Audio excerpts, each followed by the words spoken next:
welcome to Book Dull Night. We're joined by Caroline Ailanthus, author of The Elf, The Dwarf, and The Telegraph. Thank you for joining us today.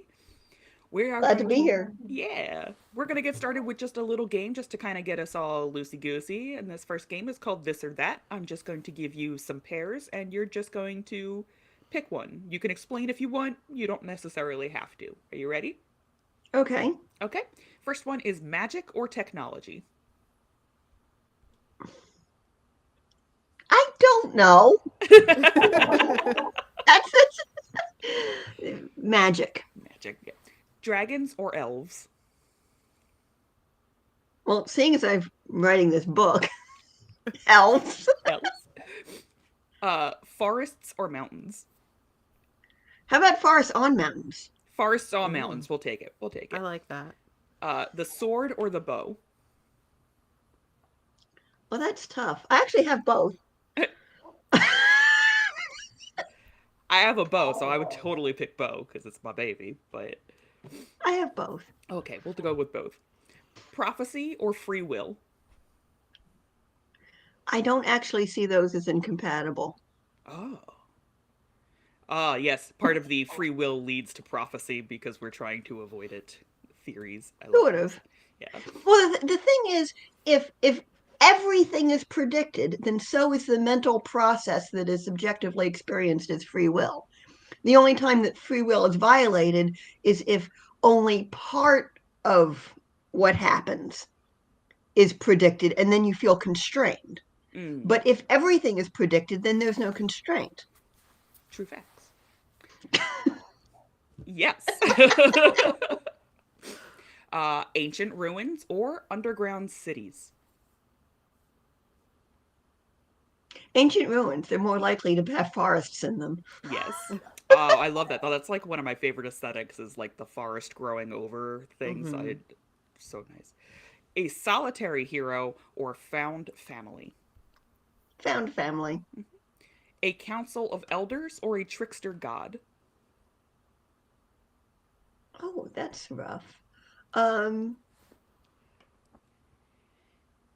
I don't know. I mean, I could pick the Council of Elders. They would definitely be more convenient. But if I do that, a trickster might get me.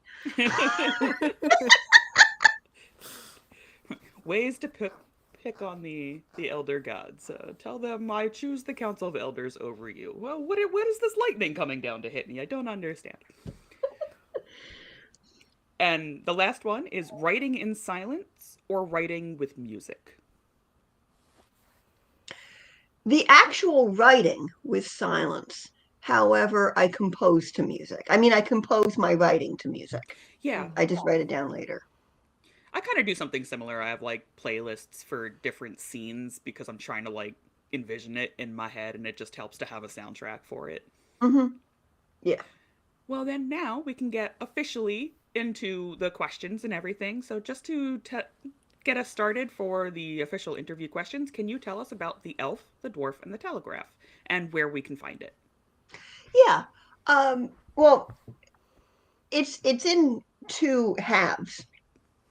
Um, because I'm a relatively unknown author, and relatively unknown authors can't really get away with publishing 700-page novels. No. So, so I divided it in half. The first half is out already, and it's through my publisher, Saltwater Media, or on Amazon, or probably anywhere online you can get books because it's through Ingram, so it can get Mm-hmm. picked up by anywhere.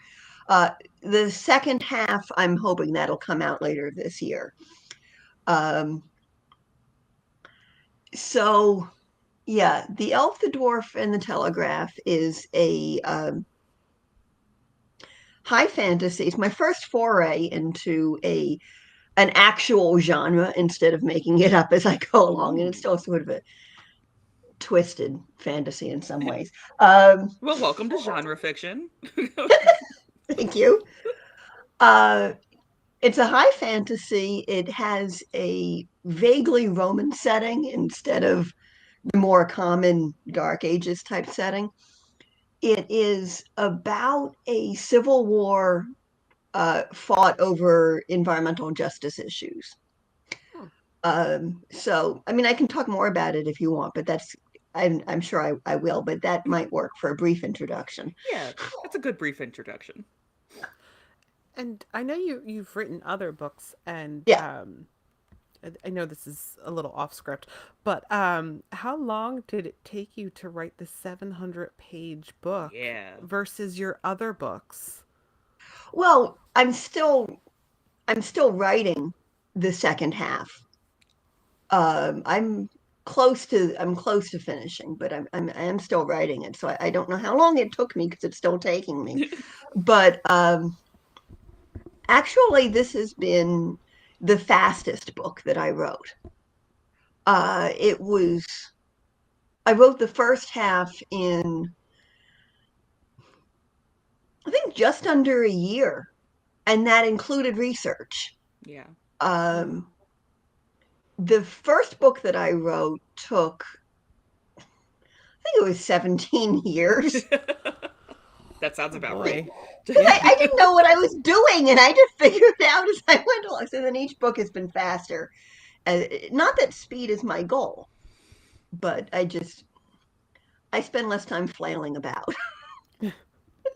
It's such a good topic to start with because so many people are like, "Oh, you just sit down and you write it." I'm like, "Yeah." And then like 5 years go by and I'm still writing it because Mm-hmm. I had to make decisions that I didn't want to make and words that didn't happen because I just sat down and stared at my computer screen for 4 hours. It's fine. It's Yeah. fine.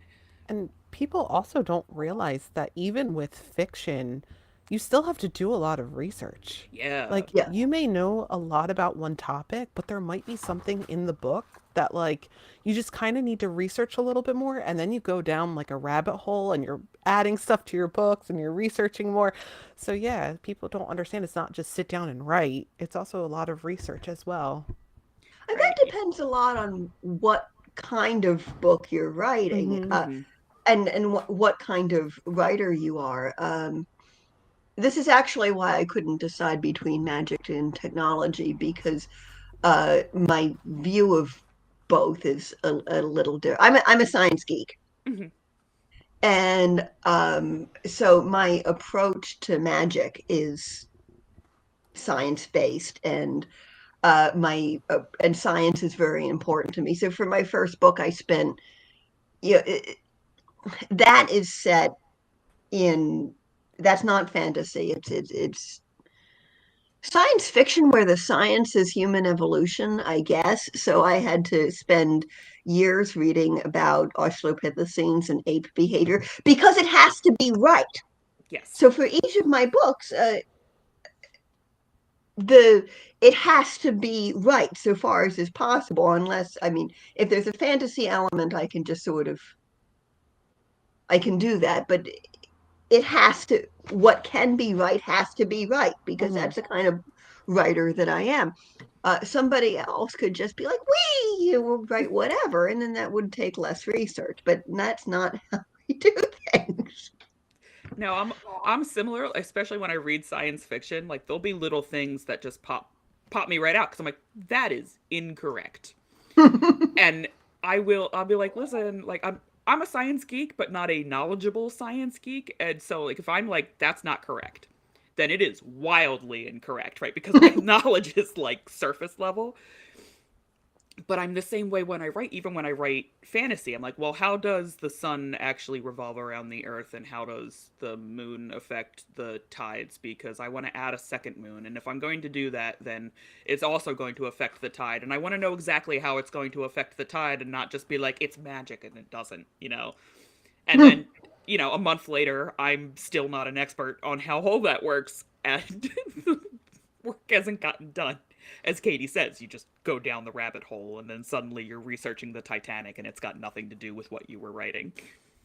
Yeah. The I Titanic think, always has something to do with what I'm writing, Yeah. so. oh, cool. Like, how did I get back down here? What the? Yeah. Okay. So, how does your background in conservation biology influence the environmental themes in the book? Ooh, a lot. I did. Uh, this particular, the elf, um, as I said, it's a civil war fought over environmental justice issues. So the setting, I wanted a society that didn't have, um, I wanted it to be pre-industrial in most respects. I mean, there is the telegraph, um, but it's pre-industrial revolution. So I wanted to talk about climate change, but I couldn't do that directly because it's not going to be in this setting. But I remember years ago hearing it, and don't quote me on this because I'm not sure of it, that it's actually reliable in our world. Mhm. But I read somewhere that the Roman Empire substantially deforested Europe in order to produce charcoal for steel manufacture. So, okay. So that's what's going on in my setting is you have this Rome-like empire that is conducting continent level deforestation, um, and in the process threatening all of these different animals. Uh, in this world, by the way, the what's called the Pleistocene megafauna extinction, the Ice Age extinctions, mammoths and so forth, Mhm. didn't happen. So those are your fantastic beasts, right? So you've got dragons and kelpies and griffins and all of these creatures, and like the griffin's a rhinoceros. And yeah, they're threatened with extinction. The Dirger, who are they're my equivalent of the dwarves of fantasy. I don't call them dwarves except occasionally as in world it's a pejorative. But I do that to remind people that, like, okay, we're actually, these are the dwarves. But I don't use that because I don't want to conflate them with humans with dwarfism. Mhm. Um, but they're Neanderthals, and they are also dependent on they're culturally dependent on hunting very large mammals who are now in danger of extinction because of this deforestation thing. And so the first half of the story, the part that's already published, is this problem developing, and this political problem developing as this conservation movement gains steam and triggers a backlash from the oligarchs and so forth. And so, yeah, I draw heavily on grad school and what I've learned since then about conservation as a biological issue, as a climatological issue. Just because my book doesn't involve global climate change doesn't mean there's no climate change. Regional deforestation does cause regional climate change, and that's an issue. And I pull all of this in, and also conservation is very much a political, economic, and cultural issue, and that's pulled in too. Mhm. Um, so yeah, that's all drawing from that. Which leads us right into the next question of, are the three species, the Dirger, the Elfin, and the Yeah. Ubum, based on specific cultures or mythologies? Yes. Um, Elves are based on elves. Uh, as I mentioned, the Dirger are Neanderthals, and these aren't cultural terms. These are species or subspecies names. Ubum is us, basically. Um, the Ubum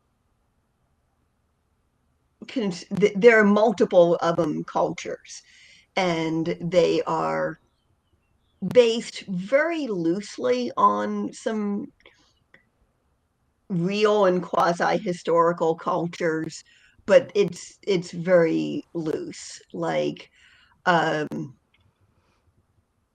have this idea of the Itari are they're the dominant ethnicity in the Nonani Empire. The Itari are sort of, quasi-Roman. Mm-hmm. Um, and things like that. The elves, there is more than one culture of elves, but only one is, really appears. There's just a mention that there are others. The idea of there being three species that's based both in,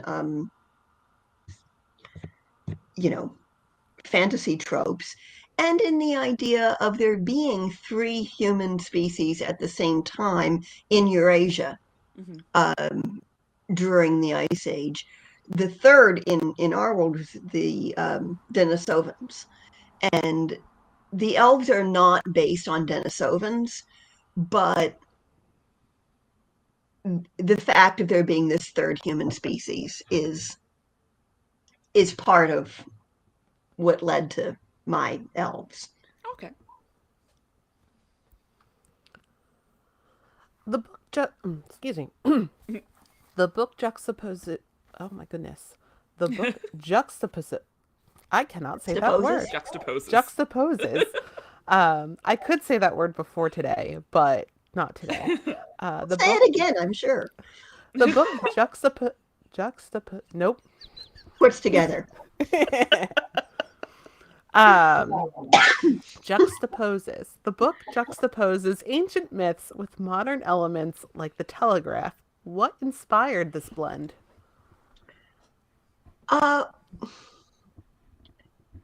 Well, a couple of years ago, that actually gets onto what inspired the whole book. A couple of years ago, I was doing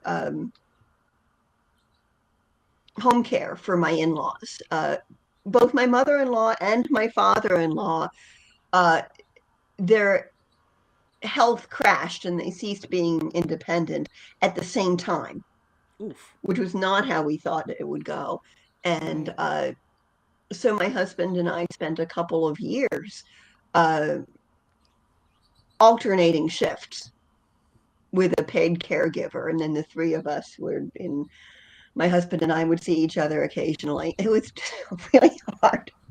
And, but one of the things that came out of that is I got to read some of my in-laws' books, including this book called Lincoln's Generals' Wives, which actually it's misnamed. It ought to be called Lincoln's Generals' Marriages. But anyway, good book.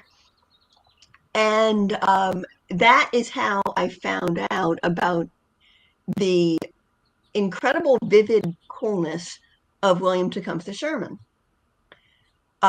who's just so much fun to read about and write about, really. And he had this very close friendship with U.S. Grant.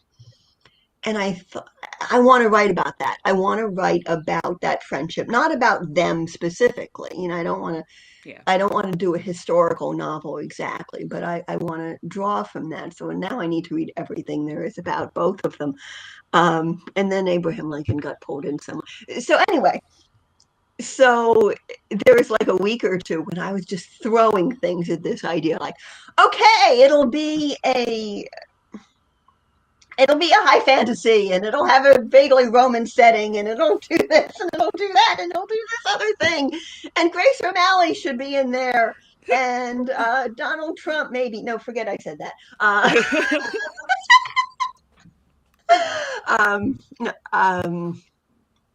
Trump is not in it. But so I was doing all of this, and this collage approach where I was having characters who were vaguely inspired by people from multiple settings, from multiple historical settings. And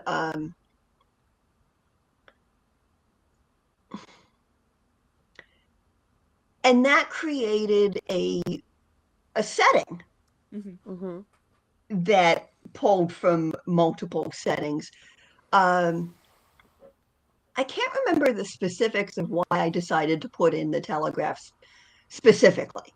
Um, it wasn't as simple as, well, Sherman and Grant had the Telegraph, because they had a lot of things that aren't in the book. But it was deciding that I wanted to write about them, but not precisely them, and that I was going to draw in from other places as well, that created the context where I could do things like that. That's fun. Yeah. Yeah. And that also brings us to the second game of the podcast. Woohoo! Woohoo!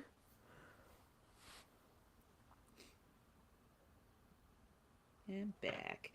So this one is Never Have I Ever Spoiled My Own Book. Goes off of the same rules of Never Have I Ever, except these are all bookish things and stereotypical things to do. I have 9 statements total. If you have done 5 or more, you have to spoil something from The Elf, the Dwarf, and the Telegraph.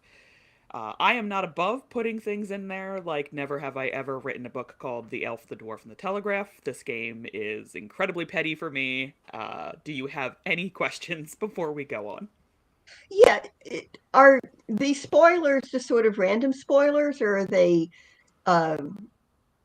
questions you're going to ask, or how does that work? It is a random spoiler that you decide on. I just ask that it's after the first act of the book. Not sure how you define act, but However you defined out, like, I think everybody, especially writers, kind of define the sections of their work differently. So if you would say, like, this is definitely the opening and then this is the transition into the next part of this book, it should be after that initial transition. so you mean not the stuff that I'm normally comfortable telling people about because they're going to find out about immediately? Bingo! Oh. Okay, got it. Okay, are you ready? Yes. Okay. Never have I ever spoiled my ending in a panel. Not yet.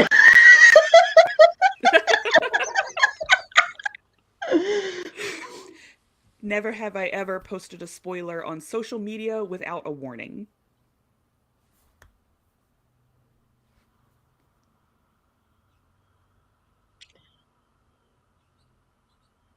I'm trying to decide. Depending on your definition of spoiler, no. Okay. We'll go with no then. Okay. Never have I ever used a spoiler as a pitch to a friend. Kind of like spoiling the book to get your friend to read it. Again, depending on.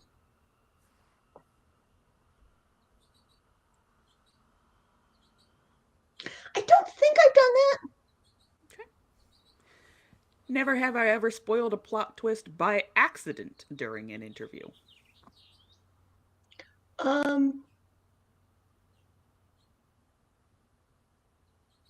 Yeah, I think I've done that. Never have I ever written in a coffee shop.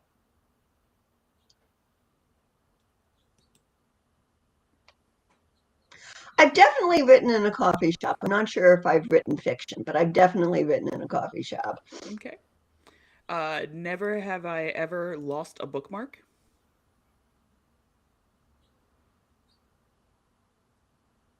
I don't think I've ever tried to keep track of bookmarks in the first place. Oh. You mean like bookmarks, or do you mean like the thing that's marking the book? I would say the thing that is marking the book. Like if it was a receipt and that was holding your page, you've never lost track of that. Oh, yeah, I've Okay. lost. Yeah. Never have I ever written a book review. Oh, I've written book reviews. Okay. Never have I ever put a spoiler in the acknowledgments.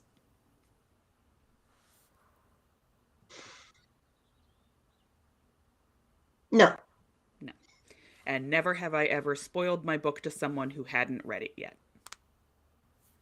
Isn't that by definition a spoiler? Yes. Yeah, I've done that. Yeah. So that is your fifth thing. So you do have to spoil something from the elf, the dwarf, and the telegraph.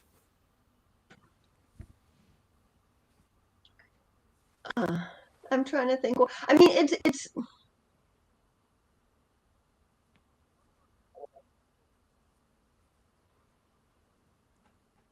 Mm-hmm.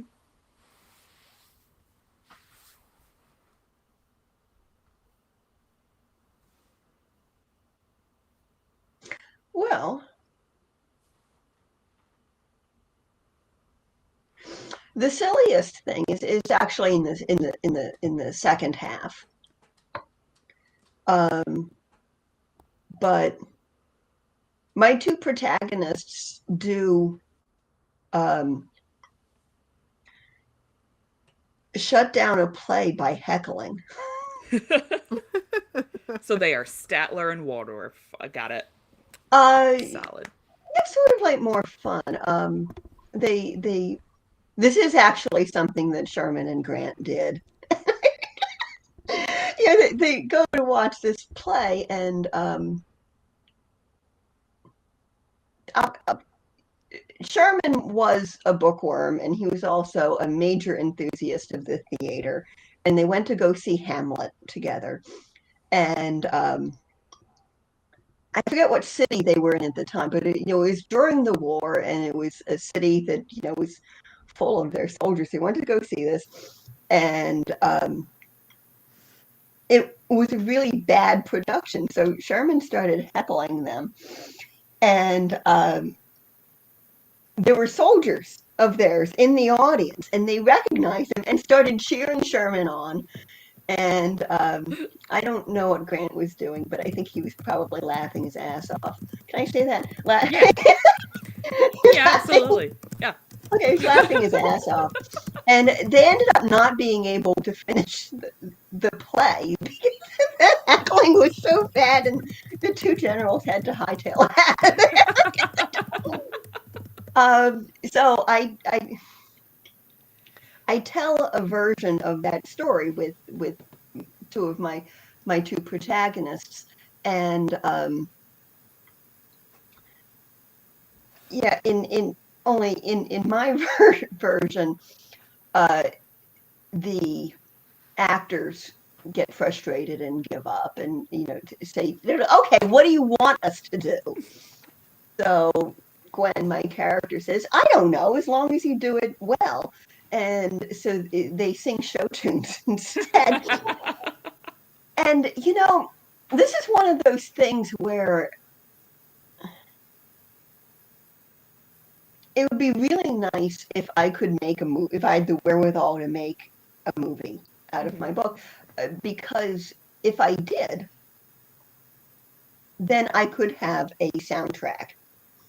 And I have this idea of it being made into a movie that has a soundtrack that includes, pre-existing songs, like songs from our world that are just sort of going to be inserted there. I don't know if that would work dramatically, but anyway, that's my idea. And so in the version of the story where that can happen, you will know this. And it's not mentioned in the book because, copyright and so forth. But know that when you read the scene, know that the song that the actors finish their set with is Modern Major General from Pirates of Penzance. Classic. Absolutely classic. And so if you know who Sherman was and what he was about, the idea of that being you'll laugh your ass off. It's what you'll do.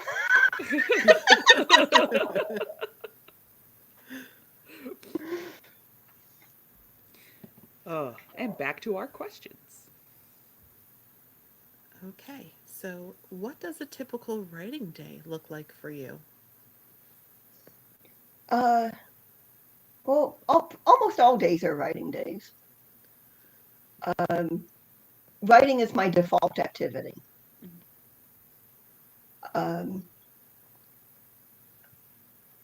So I usually do some, yeah, I get up, I read for a little bit, um, check email, social media, so forth. Unless I have something else to do in the morning, I'll spend a little while writing, usually some fiction, sometimes other things. Sometimes I'll spend all day doing it. More often, I'll get up at some point in the middle of the day and do something else. Um, you know, chores, yard work, maybe have a bit of a social life, whatever. I don't believe you. No writer has a social life. That's I don't have much of a social, but and then eventually at the end of the day, and I'll hopefully take a nap somewhere in the middle. This is important. it's very Um, important. Yeah. and then at the end of the day, eventually my husband will go to bed. And then I'll spend 3 or 4 hours writing and go to bed myself somewhere around 2 in the morning. I get a burst of creative energy between 10 and 2 at night. Mm. Yep. This is why the nap is important. It's always like, oh, you should go to bed, and your brain is like, you know what? Let me generate a whole bunch of ideas for you when you're too tired to write them down. You're like, no, come back. A long time ago, I decided that I am not normal. So doing things the normal way, like that's just not, that doesn't need to be a goal. My Yeah. sleep schedule is atypical, but that doesn't mean it's wrong. Yes. So that means, a nap in the afternoon and staying up half the night writing, and that's just how I do. I like to say that I just live in the wrong time zone because if you put me on the West Coast, I'm a very responsible adult. But here on the East Coast, here on the East Coast, I sleep until noon. So that's, not exactly typical. And atypical, I think, for my sleep schedule is the polite way of putting that because it is so wonky. It's like, would you like to be up at 3 o'clock in the morning and just have the sudden urge to create things? No. Oh well. It's Thanks. probably it's probably elf blood heritage doing it. Oh, I blame it. Solid. I get to have elf blood heritage. It's claimed. It's canon now. I am part elf, and this is the reason why my sleep schedule blows. Yeah. So this next question comes from a Libranaut on our server, Arlo Z Graves, and they say that they read a wonderful post on your blog about breads and baking in your book, The Elf, the Dwarf, and the Telegraph, which is what we're talking about. And they would love if you could talk a bit about the actual process of creating the bread from your fantasy world and how, if at all, it helps you connect to the character and setting. And how actually smelling or tasting the finished product changed your perception of the universe. Did it ground it? She would just love to hear about this. They would love to hear about this. Awesome. I'm smiling because I know that person slightly through social media. Yay! Hi. um, yeah, food is an important part of my writing process and an important part of my books. Um, Occasionally, that has gone to the point of having, sort of a foodie element to some of my writing. Um, but the reason I write about food in my fiction is that even when I'm not writing fantasy, I don't write in the setting that we live in. Mm-hmm. And so I want readers to get a sense of the world that the story takes place in. And it's always seemed to me that food is a good way to do that. Not so that's The specific foods, that's a big part of the culture of the setting. And also what kinds of foods are available, what kinds of cooking methods are available, what food preservation methods are available. That's a big part. That's technology, that's economics. And it can be a really profound difference sometimes. I mean, when I used to do a lot of long distance hiking, when I started doing that, one of the I expected it to be a big adjustment living in the woods full time, basically, but there were things that I didn't expect, like there was no ice.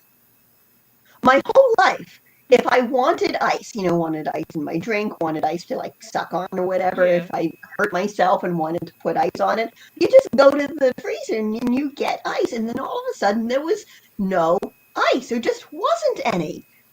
And it was so I want to include that. If I'm writing about a world in which there is no ice, I want readers to kind of have that realization, like, oh, that's different.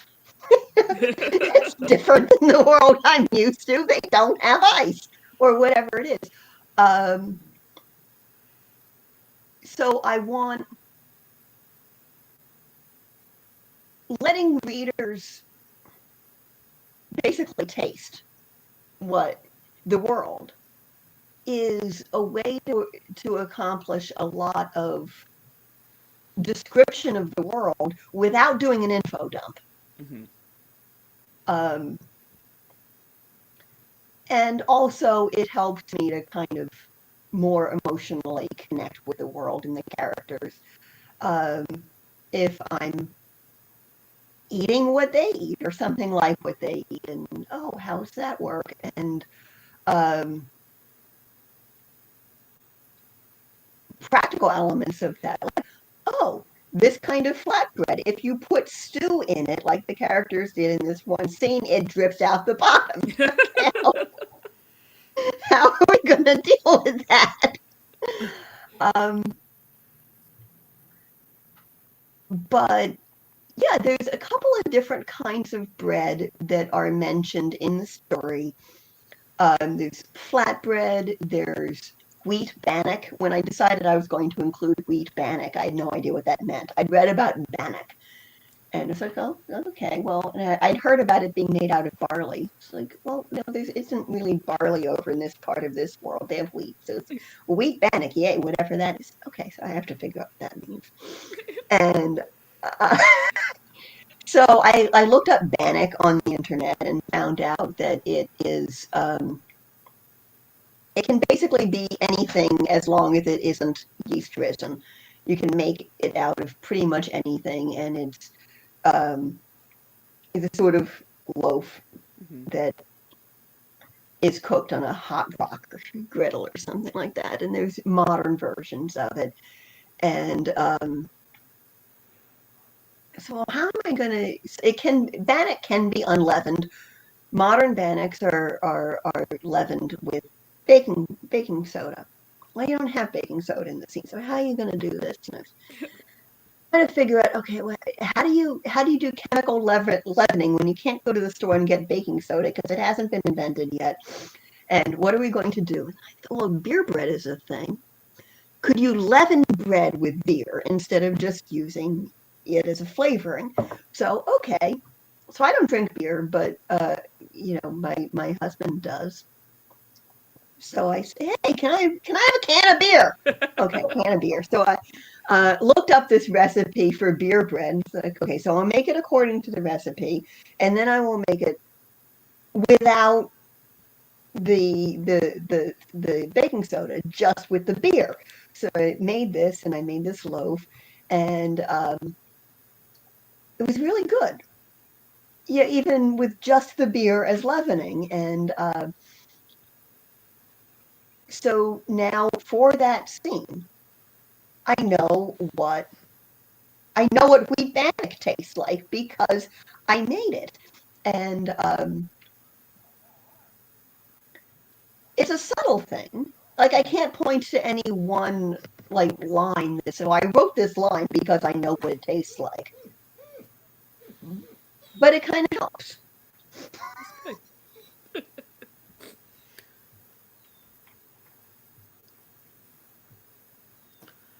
Um, so how do you approach blending science with storytelling? And I guess that's also kind of, Yeah, we kind of uh, touched on that. Yeah. yeah, because I baking talk bread is more. kind of like a science. Well, Hi, sort of. Baron.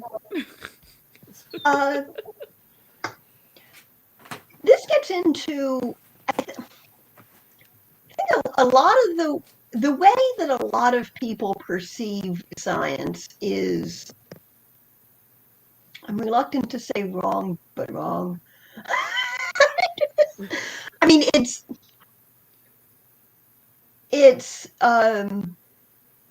it's not wrong as in, you know, you're stupid to think this, you're not. It's just science looks different when you've actually done it. Yes. When you know, you're seeing science from the inside instead of from the outside. Um, and what science is it's a way of finding out things, and it's what we found out as a result of using science. Um, so there's no reason that I don't perceive science as a technology level or a mood or an absence of magic or any of those things that are usually associated with it. I perceive it as a way of knowing things. Hmm. Hmm. So I can have I can have elves having a conversation about uh,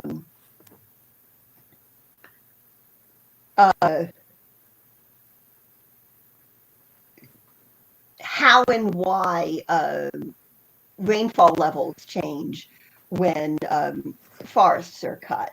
Hmm. So that's including science, but it's including science because the elves in question are scientists, and so they know about this, and they're providing this information to some of the other characters. Um, I can include science by just including information that I know because of science. Like they have done um, genome analysis of Neanderthal genetic material, and they found that a lot of them were redheads. Not all of them, but a lot of them were redheads. Um, a lot of them had a predisposition towards alcoholism and addiction. Uh, there were other things like that. I saw a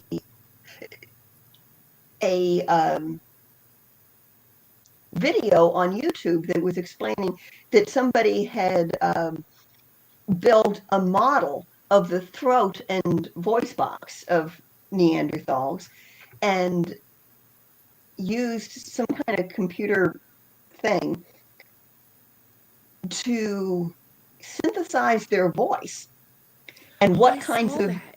vowel sounds Yeah. they could produce. And so that's why the dirger in my story um, uh, can't produce ah sounds. They go instead. And so that's mentioned. A lot of them are redheads. Um, you know, they generally know better than to drink alcohol because it doesn't agree with them very well. But then, you know, there's another character who, um, for various reasons, I had decided that he has slightly reddish hair. He's an alcoholic. He has this other characteristic and this other characteristic and this other characteristic, and I realized he's part dirger. I wasn't going to go there, but it just sort of became obvious that he is in fact part dirger, so that I worked that in. So that's not a sciencey aspect of the book, but it's in the book because of science. Mm-hmm. I like that. Yeah. And I Fantastic. remember that video of them recreating the Neanderthal's voice, and I was like, that's so weird. And like they also did something like that with Richard III, where they had recreated his vocal cords and like his Mhm. structure in his box and things, and they like he would have sounded so nasally because of how his throat had been. He was like, it was weird. It was like all curled over. I'm like, that's so cool, so cool. Mm-hmm. Yeah. I love stuff like that. Yeah. That's what I mean when I'm like, I'm a big nerd. I have no idea how that happens, how you recreate all that, but I love seeing it done. You know, like That leads us They to probably our... like my writing because I write for nerds. yeah, right for nerds. People have said, because some of my earlier books, they have technical scientific terms as titles, and people are like, that is a bad title. It sounds too sciencey. Mm. You know, if too sciencey is the thing, you might not like my writing. I mean, you're welcome to read it anyway, but you might not. I mean, it's sort of like people who ask, "Does this fish taste fishy?" Yes, it's fish. Don't like fish? Eat something other than fish. It's fine to not like fish. Then don't eat fish.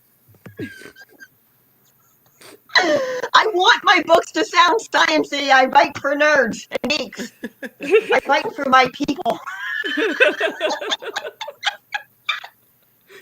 That brings us to the third game. It's also our final game, so it's all fun and games from here on out.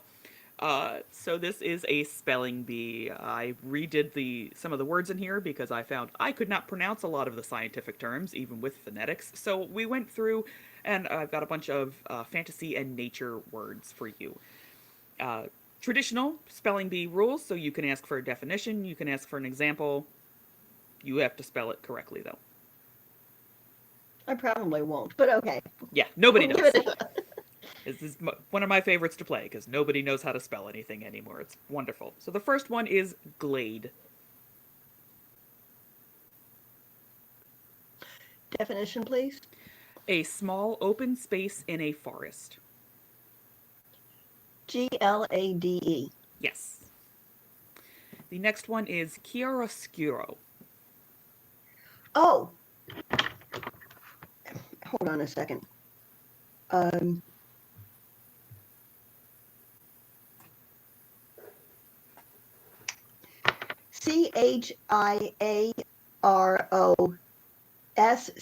CHIAROSCURO. Yes. Very cool. Yeah. Yeah, good job. Because that was a new word for me today. And for everybody at home, that is the contrast between light and shadow, often used poetically or in a mystical setting. That is a good question. You know, it's really weird because I have a lot of like random knowledge. Like I know that kangaroos have two vaginas. I don't know where I learned that from, but I went through a whole bunch of art classes and I never learned the word chiaroscuro. Yeah. I've never heard it pronounced before. Huh. I've only seen it written. And that's why we have phonetics, and phonetics are important. Yes. The next word is zephyr. ZEPHYR. Yes. The next one is word. There might be more than one of those. So, definition?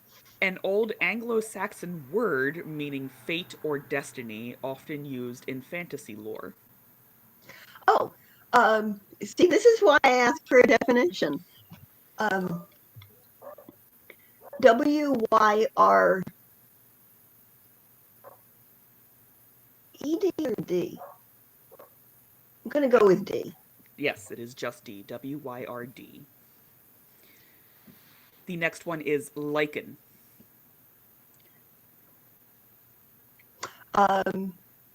Definition? A small plant-like organism that grows on rocks and trees, often in magical or ancient places. Actual lichens are much cooler than that definition implies. I would just want to say. Lichen. Yes. The next one is numinous. Hold on a second.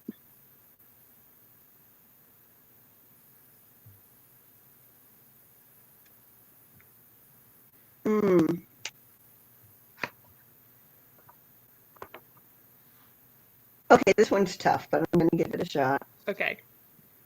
Numinous.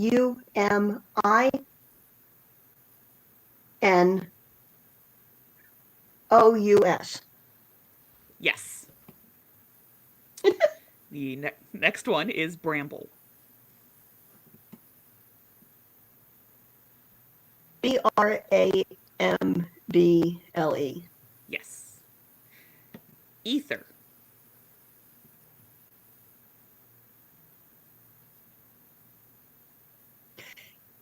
Ether. This one is Aether, is a poetic term for the pure upper air that gods breathe. Aw, should have asked And for a definition. tenebrous.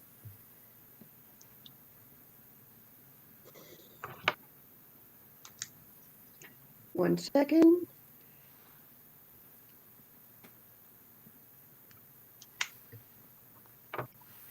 Okay, I think I know how to spell it, but I'm going to ask for a definition anyway. Okay, the definition is a dark, shadowy, or obscure, often used to describe magical gloom.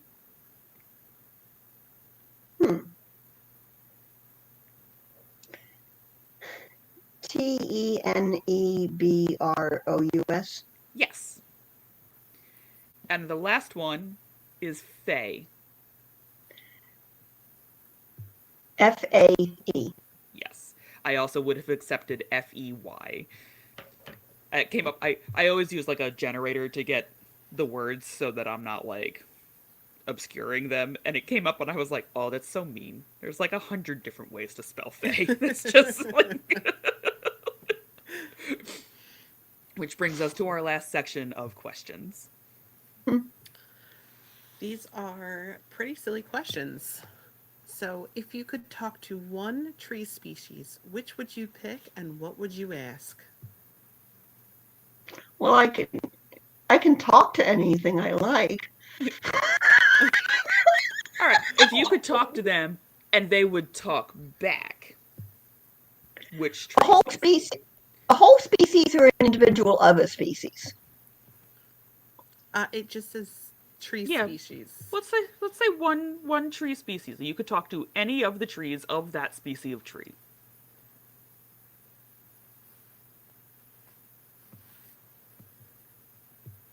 Well, there is an individual tree named General Sherman. Oh, jeez. Who is currently alive, as far as I know. It is a sequoia. And it's thousands of years old. And I wonder whether it's ever had a name before. Was General Sherman the first name that it's had? Hopefully it won't be the last. I mean, it could, Anyway, so I could go talk to Sherman. Yes. I love it. I love it. This is a fun one. If a forest had a public announcement system, what kinds of messages would it broadcast? Oh, well, they do, actually.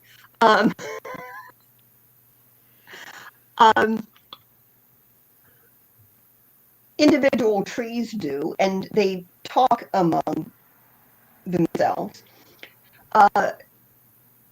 For example, I'm not sure if all species do this or just one, but there are definitely trees they can warn each other about caterpillars. So if one tree has a caterpillar infestation, it will release jasmonic acid into the air, and trees downwind of it will smell that and put more anti-caterpillar chemicals into their leaves. Hmm. Wow. Another example is, I don't know if all oak species do this, but certainly a lot of them do. They might all do it. Oaks have what's called a masting system. What they do is they don't produce the same amount of seeds every year. Because if they produce a whole lot of acorns every year, then no matter how many acorns they could produce, they could just exhaust themselves producing acorns. They will all get eaten by weevils and squirrels and whatnot. Yeah. That won't do. Because the more acorns they make, the more things that eat acorns will have babies, and they won't work. So what they do is they keep acorn production low, to keep the population of these seed predators low. And every few years, they do this massive flush of acorns all at once. And all the oaks, at least of a single species, I don't know whether multiple species are coordinated, but all the white oaks in Delmarva, I don't know how broad it is, but across a large region, will all produce a bumper crop of acorns at the same time. And then a few will not get eaten because there aren't enough seed predators. Of course, that year, all the weevils and squirrels and whatnot have billions of babies. And then the next year, there's only a couple of acorns. Again, they all starve and takes care of that. But they can't do it on a cycle. Because if they did it on a cycle, then the seed predator could match the cycle. Like, okay, the oaks are getting ready to mast again. Let's have a whole bunch of babies. And that wouldn't work. So they do it when they decide to do it. And they talk amongst themselves using, pheromones and whatnot, and decide when they're going to mast. And when they figure it out and the signal is given and everybody agrees, okay, next year we mast, and then there's a billion acorns all over the place. So they do these things. That's really cool, actually. Yeah.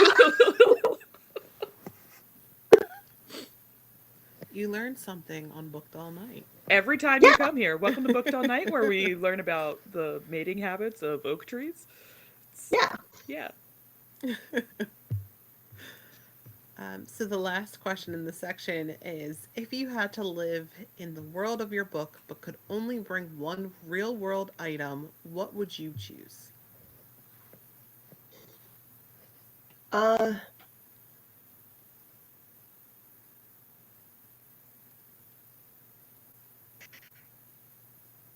When I show up in that world, do I show up with nothing other than this item, or you have the clothes on your back and this item.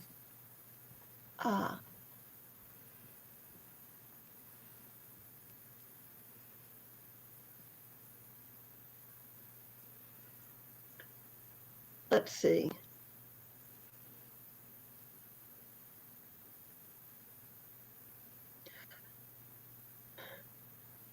Trying to think what would be most useful. Well, it's a real world item, so that implies something that I can actually get a hold of. Mm-hmm.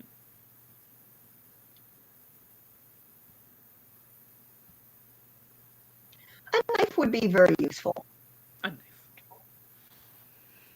Okay. And then our final interview question, we ask this of all of our guests, is there anyone that you would like to give a shout out to today? Anybody from writer friends to editors?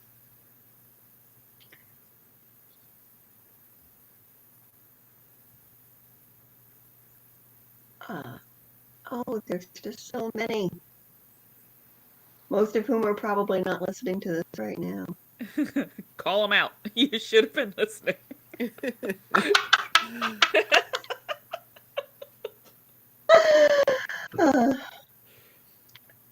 Do they have to be currently alive?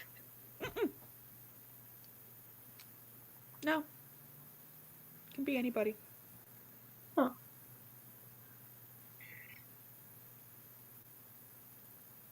Then shout out to Elizabeth. I passed the spelling test.